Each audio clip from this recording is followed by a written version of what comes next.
Look, on Leadership Now, I promised never to do commercials, but here we are. Why? Well, I have a new book in the works. It's coming out spring 2026, and I wanted to give you an advance heads up about it. The title, The Future of Work is Gray, and it's kind of a big deal to me because the book dives into the age crisis that's reshaping work as we know it. It's something that I call age debt, but spoiler alert, it does turn into some solution. There's some hope, there's some positive, and that's called the experience dividend. So if your workplace still thinks that age is a liability, well, it's time to retire that mindset. In fact, we might want to retire the word retire. So yeah, I don't do ads. This is a special occasion, and for it, I am willing to go gray. And maybe Grey Goose will sponsor me, not sure. Anyway, spring 2026, the future of work is gray.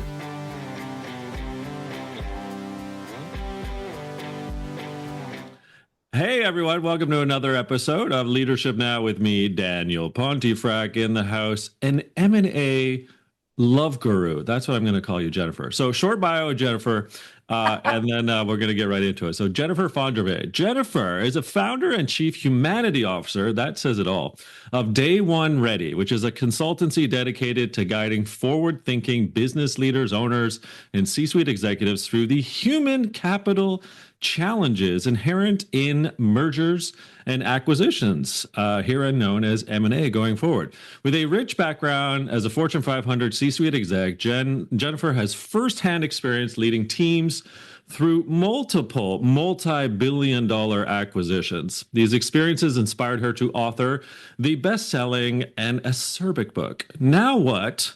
A Survivor's Guide for Thriving Through Mergers and Acquisitions, which has been acclaimed for its insightful approach to navigating corporate change through M&A. Jennifer's experience is widely recognized with contributions to publications everywhere and in between: HBR, Fast Company, Inc., Forbes. She's been on the old telly as well on CBS, NBC, ABC, Fox News, and so on, where she shares her perspectives on leadership and organizational transformation related to M&A. Ultimately, Jennifer, you are an advocate for the power and interest in what you and I call human-centric approach, ultimately, to business transformation through this M&A activity that you do, where employees, Jennifer, are at the heart of change. And this is where we want to start. What a shock, M&A, right? What a shock. I know. I mean, you and I know each other for a bit. I've divulged how I've been through my own multiple number of M&As. And I think where I love about you is that you come at it first from the human centricity piece, yet this game of M&A is obviously it's a spreadsheet. It's a columns and rows thing. It's about, does it fit and is it financially good for the party, not Right. necessarily the parties. And so I want to take a step back and say, okay, tell us a bit about why human-centric thinking needs to be part of M&A when M&A is actually on the rise throughout the world, particularly the US. Well, for the first answer, because I think there's a couple of reasons why I think it needs to be human-centric, but first and foremost is every company that is going through a merger or an acquisition is trying to transform the company. Hmm. They're trying to change it, either add a product, add a new target, add a new audience, add intellectual capital, but they're transforming the company together. That transformation won't happen if you don't have people bought in and ready to contribute to that transformation and understanding the role that they play. So, as you noted, so much of that upfront work is transactional. Mm. It's defining the value and forecasting, when can we hit these numbers? All of that is absolutely important. But what I find too often, Dan, and you and I talked about this, is that focus on the transaction tends to exclude what are we doing this for, the transformational aspect, and how are we going to have that happen? Once we get all the numbers and we're clear on that, what then is the people strategy, the Yeah. human-centric strategy? How are we going to ensure that buy-in? And that's for me what, frankly, it's why I do what I do. Having gone through, as you noted, multi-billion dollar M&A deals, what I found consistently in my own experience and then the research I did for my book was the people piece, the human-centric piece tends to be secondary. It's too Yeah. often an afterthought and not central to the strategy. Which is so sad, first and foremost, because we're talking with people. Ultimately, it's not just numbers. But I know in the book and just in a lot of your work, you have identified sort of those very common human capital challenges that organizations face. So I do want to get into another acronym, PAI, post-acquisition integration, later. But I want to first like open up Pandora's box a bit about the human capital challenges. So if we're entering into discussions to acquire said company, it reasons to stand for me at least that maybe within the pre-acquisition discussion, we should be talking about employees, people, thoughts on acquisition, like the way in which we need to integrate. Yet, again, it feels as though that we're not adding enough of that human capital piece up front. So, what are these obstacles or challenges? What do you see in your experience that is creating this situation? Well, it's fascinating. The epiphany moment for me came through a conversation with one CEO in particular for my book. He's the one who frankly said, "You've got to get this book out Oh there." yeah. Because he said that a big lesson learned for him was when you come to a merger and acquisition, you tend to come with arrogance. It's very ego driven. And he realized that the first few deals that he did as a CEO were not as successful because of that. When he came to the deal with humility and a respect for what that other company was going to bring to his company, he Mm. said it set the tone for a much stronger partnership because he was coming to it with respect. And wouldn't you know it, the other side being treated with respect brought that same level of respect to the partnership. And so that Shocking. What the? that cascaded down. But he said, and it was confirmed through multiple interviews that I had, right? It just you tend to come to those deal discussions with arrogance. I'm the powerful company. You're lucky to be partnering with us. And he said, when you come with an energy of I've got respect for your company, what you do is so valuable. I think together we'll be that much stronger. When you come with that energy, it has a much more profound impact for the long term because you come to it already showing that respect and valuing each other as a partner. So for me, that human capital aspect for him to acknowledge so much of the attitude that he had in the past, he didn't realize wasn't serving the long-term vision that he had for what the companies were going to be doing post acquisition. You've triggered some PTSD for me, and sure. You know what? Lie down. Start talking.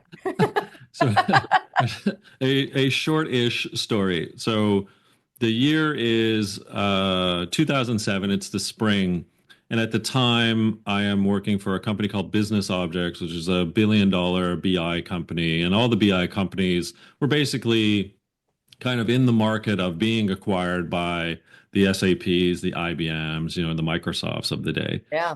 And so SAP wound up acquiring business objects. And so I am a site lead in Vancouver of about 1,500 people. And the co-CEOs at the time of SAP come to Vancouver and they're like, hey, we're here to buy you. We're done. The deal wrapped up. We're trying to play nice. And we go out on a boat. So there's me, several other sort of executives, and one of the two co-CEOs of SAP. And so, you're on this boat, and there's about 20 or 25 of us. And so, I went up, obviously, I'm going to be discussing things going forward. And so I said, hey, the good news is that not only did you buy our technology, but you bought a culture. And I was wondering, like, maybe we could have a discussion about all these great people, the 10,000 of us, and the culture, the family we've built. It is kind of amazing. And, I may be around with the team that has helped to create this. And he looked at me as if I was from Mars, Jennifer, and said, um, thank you very much, but we've acquired the company, not the people. I was like, whoo, okie dokie. So I Yeah. wanted to jump off Yeah. the boat with my PFD, or not actually, and just swim ashore back to Vancouver shoreline. But this is the thing. It's like my point is like there's this myopia, it seems, even though people are involved and feelings and next steps, and there's needing of empathy and all these things that didn't seem to happen on that boat, and certainly within the period of about the 18 months where this whole acquisition happened. So again, where's my question? Well, No, there's but I love that you shared that story because those are the kinds of stories that even CEOs, that HR leaders shared with me that contributed to the book, right? That's when I knew like, oh, it wasn't just me yeah. that thought this is odd. Well, okay, so there's pre and post merger. Well, there's the actual acquisition period itself, but let's go back to pre. So one of the things I really love these days are some good academics and even some good business leaders, et cetera. They're realizing that it's not just good enough to do a post-mortem, that maybe we need to do a pre-mortem. Yes. So if PAI is post-acquisition integration, and maybe there's now a new PAI, like the pre-acquisition integration thinking, what are you recommending? What do you see? What are the things that we should be looking out for in pre-acquisition mode? Well, it's that pre-mortem exercise is one of the more powerful exercises I do with leaders. I think the best way to frame it in terms of timing is you're walking down the aisle, right? We've pretty Mhm. much crossed the T's, dotted the I's, the announcement will be made, and you're doing indirectly a bit of a leadership assessment. Typically, I'm brought in to do leadership alignment to make sure we have a similar vision and we're moving in the right direction. And so the pre-mortem, what I love about it is it brings certainty to what traditionally is all the uncertainty that comes with a merger and acquisition. As you and I have chatted about, things can really look good on paper, but in execution, it can be a completely different ballgame. Yeah. And everything. I mean, you know it yourself. We could always manipulate numbers to tell the story we want it to. So paper things are, it's easy to make things look good on paper. But Yeah. with a pre-mortem, what I have uncovered each time is essentially the scenario is let's act as though the deal has failed. And Mm. let's talk through now as a leadership team together, what would be the reasons that the deal would fail? And we do what I like to call a reverse SWOT analysis, right? What are our strengths that we're assuming? What are weaknesses that we may have, let's say, had a blind spot to because so much of the energy around the transaction is you're looking for things that validate the reason for the transaction.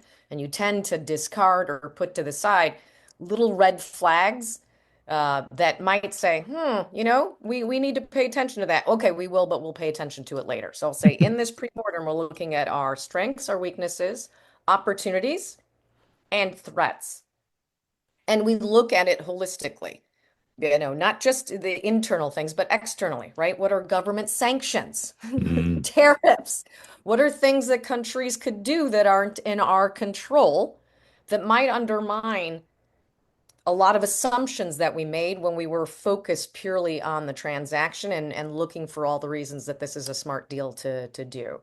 And the benefit of that is not only do you have greater clarity, in fact, I've had CEOs consistently come up to me afterwards and say, that's the closest I've ever gotten to having a crystal ball, because not only do I now know where I may have gaps in my knowledge, but I've also gotten a chance to see how this team thinks. What I thought where we had alignment, I actually see we have different reasoning for certain things that I think is overcomable, but now I have greater visibility on that. So greater clarity Mhm. uh, as well as understanding the thought process for the team. And frankly, when I've done the exercise with teams where it's a whole day, not only do we identify the challenges and opportunities, but people are assigned. Okay, I think now let's say a government does that. How are we going to prepare for it? And we may never even have to pull the trigger, but I at least have assigned someone to that if that's going to happen. And it's a pre-planning exercise as well. You do all the scenario planning. It's why oftentimes people with a military background say to me, "Oh my God, I love this. This is why you do drills in the military, right? You hope to never go to war, but you want to be prepared. You do all the scenario planning, so depending on what could happen, you feel prepared. That's what a pre-mortem can bring to you in a business setting. So amazing. And I mean, it's it seems to be, however, lost on many executives going through acquisitions because they're jumping to the deal closed, and then it's sort Yes. of tossed over the fence and like, hey, put these things together now. And so where I want to ask a few more questions about is let's let's assume there's no pre-mortem. Let's assume that that people are doing M&A as they've always done, which is like let's get a deal done in a room, announce Right. it, and then hand it over the fence to everyone to go integrate. So there's a corporate culture post-acquisition integration concern that still I see today countless times a year when I work with executives and organizations. And that is like three things basically happen. They're pretty good at pre-mortems and they've actually done something about it and it's a more seamless acquisition integration piece. So let's leave that aside. There are some good examples out there. I know you work with them. But then there's like the other two types I think that I see. And Jennifer, one of course is let's leave them be. Yeah. Yeah. Everything will be fine. We'll deal with it later. Let's just leave them be. Or there's the you got to do it our way, but we're not going to really integrate you. Like, you stay in your systems. We're not going to talk to you really about what your culture is. We're not going to actually ask questions. It's more militaristic, it's authoritarian, but it's sort of like, yeah, we're there to take your EBITDA. We're there to take your whatevers. And maybe there are others, but those are the two that I'm seeing a lot of, rather than other than the good ones. So I'm just curious, like, what's going on with leaders when they do this dump strategy over the fence and like good luck, and or that leave them alone? Like, I know there are two different ones there, but just trying to pick your brain a little bit on this. Well, and frankly, Dan, that's the reason why it's why I walked away from a very good corporate career, mind you. I was a chief marketing officer and I worked very hard to get to that. But I went through three separate multi-billion dollar deals. I've been on all sides, right? Acquirer, acquiree, acquired by private equity, which is its Yeah, own unique fun. of, and I consistently saw the scenarios that you're talking about, and I kept thinking to myself, do people not know there's a better way to do this? That there is actually, if you have a strategy and you think about the people piece of this, and it's why I focus so much of my energy on when I call M&A leadership. Hmm. Because when your leadership is really good at that growth strategy, right? You've had the up curve and you are trending. That is awesome, right? Those are the companies who, hey, you get acquired because you guys are on a growth tear. But what I see consistently, and Marshall Goldsmith talks about this in his book, right? What got you here won't get you there. Those leaders tend to not recognize that you have to pull different tools out of the leadership toolkit when you are navigating an enormous amount of uncertainty. And I'll say enormous, even if it's not a multi-billion dollar deal, when you've strategized and you've defined on paper what this is going to look like, then you have to test it, right? Now you've got individuals bringing this strategy to life. And if you haven't prepared leadership with exactly as you said, how do you show empathy and compassion and meet people where they are to help them move from where they were, Mm. letting go of the old way of doing things to move to a new way of doing things, getting through that messy middle, what William Bridges calls the neutral zone. And so I, for me, it's my passion because I thought we've not prepared leadership for this, and not all leaders are good at navigating that emotional, messy middle. But it's on you as an executive team to say, okay, as we're finalizing this transaction, how do we prepare our leadership? How do we set them up for success so that our frontline leaders are equally prepared for what's to come and how to navigate it? So, what are some of those leadership behaviors and attitudes that you look for, or that you teach, or that you provide wisdom and experience and consulting on? Like, I'm curious when you're working with organizations, I know you're inferring a modeling that has to happen. There's a behave, there's leadership, right? So, take a bit behind the scenes as to what Jennifer recommends and consults with on how leaders need to adopt these certain behaviors, attitudes, competencies. Well, it's And I'll say, so my PTSD, Dan, is I was on the receiving end of a lot of consultancies during my merger and acquisition experiences. And I describe it in my book as, these consultancies descend on companies like a swarm of locusts with, sorry for the visual, but with, Excel spreadsheets and PowerPoint templates, and everyone has to fit neatly into a box. Yeah. Humans don't fit neatly into boxes. And frankly, I'll say the same people who were your trailblazers, pioneers who disrupted automatically, right? Yeah, now you want them to fit efficiently into a box and do this and follow this way. So I will confess, I came at it from a very different standpoint. And so one of the exercises that I use is we create a playlist.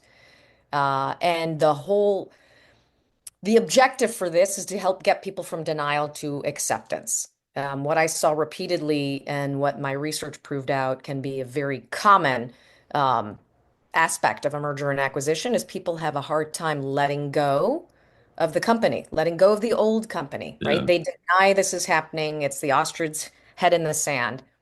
And one of the tasks of a leader is to help that team move to acceptance.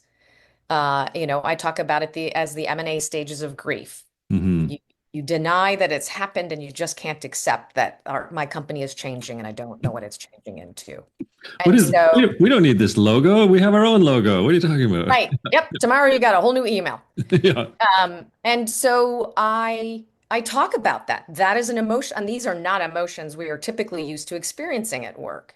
And so in the workshop or even my keynotes, right, I joke about it. I said I tried to think back for me, what was a time where I had felt, some of these emotions, denial and anger and bargaining. I was like bad breakups, right?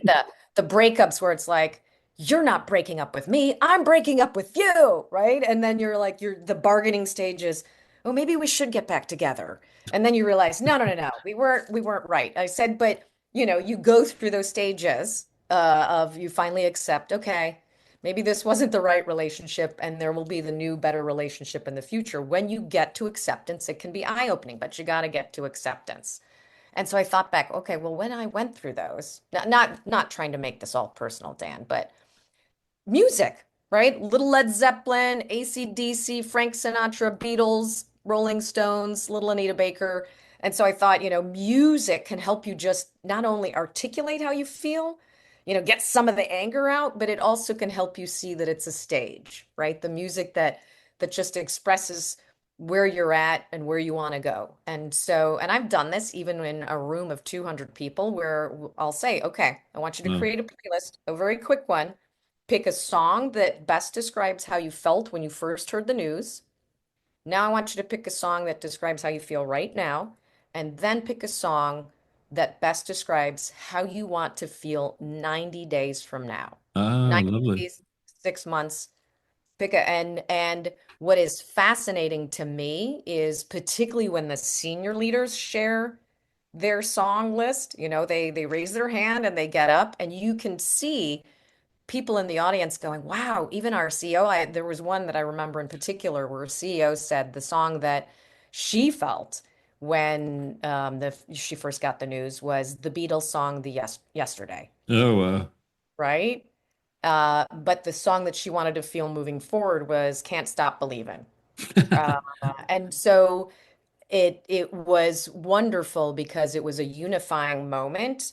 Music can really, it's a neutralizer. Mm. You know, it's global. I've done this in audiences around the world, and music still has the same impact. And music is known through research, right? It can help you process your feelings and get you to a place of acceptance. And so I use it in that context, and it just helps kind of break down some of the walls. And for me, that it's an important tool because it just acknowledges, I know how you feel. I've been there. But here's a way to help you just kind of understand where you are and why. But this is just a stage. And you're going to get to that stage that can't stop believing. But it's a journey. And it just helps people to really, it brings it to life quickly. I love that. And segueing to the long and winding road, of course, in M&A. In your It's why the Beatles is on my list. So many Beatles songs. well, in your book now, what you also discuss the cast of change characters. I'm very curious about this because there are a lot of characters who are in the cast of change. Yes. One of the characters, I think, that gets left at the altar in the church taxi, like way before, is sort of HR and L&D. Like this whole notion that culture, people, how we lead, how we learn, what do they have? How can we integrate? Like all this stuff about the human, people, and culture capital stuff is Right. nowhere near the church. So tell me a bit about the cast of characters within this and how and what you advocate for ultimately. When, as you were saying that, so I'm thinking about the conversation you had on the boat, right? Yeah. Um, and that is like, so in my cast of characters, the great unifier can often be that HR leader, the L&D, in my case, marketing, comms, right? It's the people in the company who are, by nature of their role, sensitive to the people culture aspect of the company. Right. Yeah. Yeah. And so the The great humanity. unifier, right? The Yeah. great unifier can be that person. And I'm not saying they're just in those departments, right? I've seen them, they can be across the company, right? They tend to be that person who people trust, who they go to for their opinion, Right. uh, and who maybe you're not even on their team, but you go to Joe because Joe always has a good sense of what's happening and where we're going, and is this good? Is this a good deal or not? And if Joe's bought in, people feel like, okay, I feel like I can be okay because Joe's wicked smart. He knows the CEO, he's invested. The problem that can be, and your conversation on the boat is if Joe is seeing one side but not aware of everything out, what were the real motives for this? Why are we doing this? What's the true objective? Then the great unifier, their role is diminished because Mhm. people start to see that, right? They aren't paying attention to the shifting political dynamics of the company and can, as you said, can be left behind because then people don't listen to them anymore because they realize, oh, they're not in a position of power or they don't know what's going on. And I saw that all 10 characters that I brought to life are actual people who I have come across. Either I worked with them uh, or was exposed to them in my three different M&A scenarios. And the fascinating thing for me, as you noted, there are caricatures in my book. When I was interviewing CEOs during my research, I all I had to do was show the 10 caricatures, like I would lay them out on the table, and the CEOs would instantly go, "Oh my God, I know one of these." Oh, look, there's Jim or Jill or Right. Puneet, right? Yeah. Yeah. When you read that section of my book, all of those stories were brought to life because they just saw the caricature and said, "Oh my God, I know one of these, and here's how he or she undermined the deal. Here's how he or she helped the deal. Here's how, like the one story in particular that I love is about the specialist. So the specialist can be that person who is really good at one thing in particular. They're a subject matter expert, and they can oftentimes be very destabilized because they wonder after the deal, will what I do still be valued? And a woman, she was customer marketing, and she said, what I so appreciated about my boss, because we were focused on automotive, but the company that acquired us was telecommunications. I see. So we weren't sure, is automotive going to be valued or not? What she hadn't appreciated was that automotive, the reason why the telecommunications company had acquired them is because they wanted to get into automotive. Diversify. Right. She didn't know that at the time. And so her boss said, listen, I know we know our stuff. What I don't know is that going to be valued immediately or not? Don't focus on your title. Focus first on your ability to learn quickly and the impact that you have had doing that and demonstrate that time and again. Show that value. Don't get sucked up in, hey, I'm senior director of so and so. What you want to be showing is how quickly you learn about something. Because, because they were subject matter experts, they were really smart about automotive. He said, but think about that. You can apply that to anything. It's a skill Mm, set. You know how to get quickly smart on something and distill it and communicate it so that people understand where the opportunities are. That's your strength. So mm, demonstrate that. And sure enough, their team navigated that rocky, first like 9 months while things were kind of settling down to show how smart they were in just learning about an industry. And sure enough, it turned out automotive was incredibly important. But they survived that messy middle by showing their value. And that was thanks to a leader. I, for me, those cast of change characters show up repeatedly, and you can actually morph through a couple of them. I've had a number of times where people in the audience will say, "Oh, I know someone who was both a know-it-all and then became a dominatrix," and and like I've seen these personalities, morph over time. Um, and the other thing, Dan, that I think it's important because I've had this asked of me, like you show like these look like nefarious caricatures. They're not all. yeah. But the important thing is to highlight that you don't always see the best side of people when they're uncertain of their future, right? It's a natural human nature, right? You want to protect yourself and your turf. And so what I wanted to do through this, and there's a reason why they're caricatures, is to just humanize it, right? This is how we might show up, how we might see other people show up. Understanding what the drivers and motivations are for this type of a persona is a critical first step, Mm. particularly as a leader. If you've got some of these people on your team, how do you help them get through that again to acceptance? So that's why I have a cast of change characters that I brought to life. Well, I do love them. And in each of those characters, I think one of the things that you point out, or I know that you do in your work, is sort of the understanding of what it is that we should be thinking about from the talent perspective. So I'm the HR PNC guy, and so I'm thinking now, all right, these characters, each of them have to be thinking about both the top talent or just talent that either they've acquired or the team in which that is on the acquiree side. They're like, well, things are going to change on the top talent side, that is the existing company as well. So tell me a bit about, again, the dance that has to happen between what leaders need to be thinking about to not just retain talent or top talent, but just the uncertainty of what people are going through, and how talent needs to be further up the line of things to consider during these M&A episodes. Yeah, and it's interesting because I've done throughout my work the onboarding of a company in an acquisition, or frankly even mergers, right? And they're called Yeah, mergers, but you and I both know it's we get always it. an Yeah, we acquisition. get it. But and working with actually HR talent acquisition leaders, and thankfully, right, I tend to, through the work that I do, I attract people who are like-minded, who say, yes, Jennifer, we need to be smarter about this. And so they recognize immediately when you're onboarding people through an acquisition, it's a very different onboarding experience, and you've got to think about it differently. This isn't a group of people who all interview to join your company are and excited to be a part of it. This is a group of people who've had it happen to them. They are being acquired.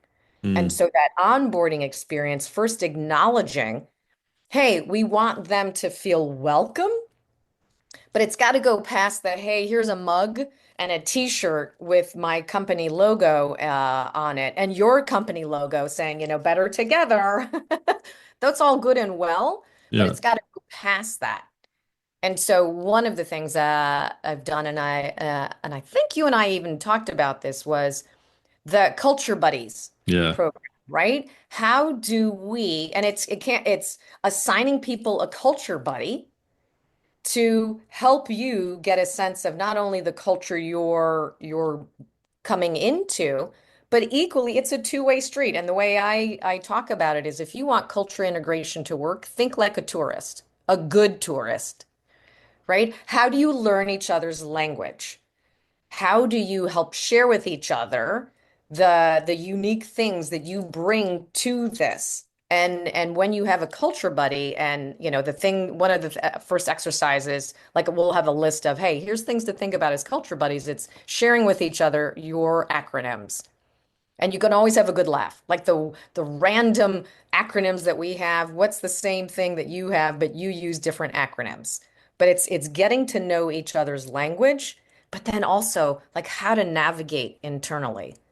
Because there's always those formal processes, but then what are the informal ones? And Mm. culture buddies can help you better see, okay, how do I navigate this to get things done? Who are really the people I need to talk to? How do I get smart about this? And so one of the more powerful things, and it shouldn't just be your Fortune 500 companies. It doesn't have to be, only the big merger or acquisition deals. I've seen Culture Buddies programs work when it's a company of 100 people, Mm. right? But just trying to help them learn to navigate. And it reflects, again, respect for the employees that you are onboarding. It says you have value. We want to retain that value. We want to help you better understand our company quickly. Because HR leaders in particular say, I know we've always got a lot of paperwork and people can feel overwhelmed and bombarded. How do we highlight the good things about our company? Not just, hey, here are your vacation days, like here are your comp and benefits. How do I quickly show? And one of the ways to do that is assigning them immediately a culture buddy, someone who can just help them figure out what the company is, but equally want to know, so what is it about your company that you like, and how can we work together? So good. I mean, I could talk with you for hours. I mean, there's so many other ways. We're gonna have you on again to go deeper. And I think the best way to describe this conversation and even the culture buddies, even now what, even all the incredible advice you've given so far is the Beatles song, of course, Jennifer, and that is "Come Together." Can we agree? Yeah, absolutely. You've essentially like picked all the Beatles songs that I have on my playlist, which you can find on Spotify. Excellent. Well, we'll put those in the show notes. So, as the author of Now What, A Survivor's Guide for Thriving Through Mergers and Acquisitions, and the founder and chief humanity officer of Day1 Ready, Jennifer Fondrevay, where can we find out more about you? I can only handle so many platforms, Dan. So really, if you want to find me, I hang out on LinkedIn. That's where I share advice, not just about mergers and acquisitions, but just observations on life and navigating uncertainty, because God knows we're all facing uh, enormous uncertainty. I talk about all of the things that I've learned over time. So really LinkedIn. And then if you want to find out more about my services, my website, jenniferjfondrevay.com. Ms. Fondrevay, what a treat. We're going to have you back because there's much more to cover. But first of all, I just want to say not just thanks for showing up today, but thanks for doing what you do, because we do need a little more Jennifers in this world for executives and leaders who are going through M&A to understand that, yeah, we could put a little more chief humanity into the office of these M&As. And I think what the work that you're doing is highlighting and instilling and inculcating that genre, that notion that humanity is needed, because there's so many people that go through the sandpaper, friction, quicksand, insanity tornado of these acquisitions. They're not going to stop, but we can do better. We can do better from a human relationship and integration perspective. And remember that we all are humans through these things. So thank you. Well, thank you for having me on. I'm always thankful, particularly Dan, because you've gone through the experience of a merger and acquisition, and it just helps get the message out there that it can be done a different way, and frankly, a better way that leads to the same end goals, right? You still have success, but you treat people in a way that gets you there faster. Amen to that. And Come Together Indeed is the title of this episode for sure, which we'll do once we get into post editing. Jennifer Thank Fondrevay, you. thank you so much for this. And for those that watched or listened, thanks for tuning in to another episode of Leadership Now with me, Dan Pontefract.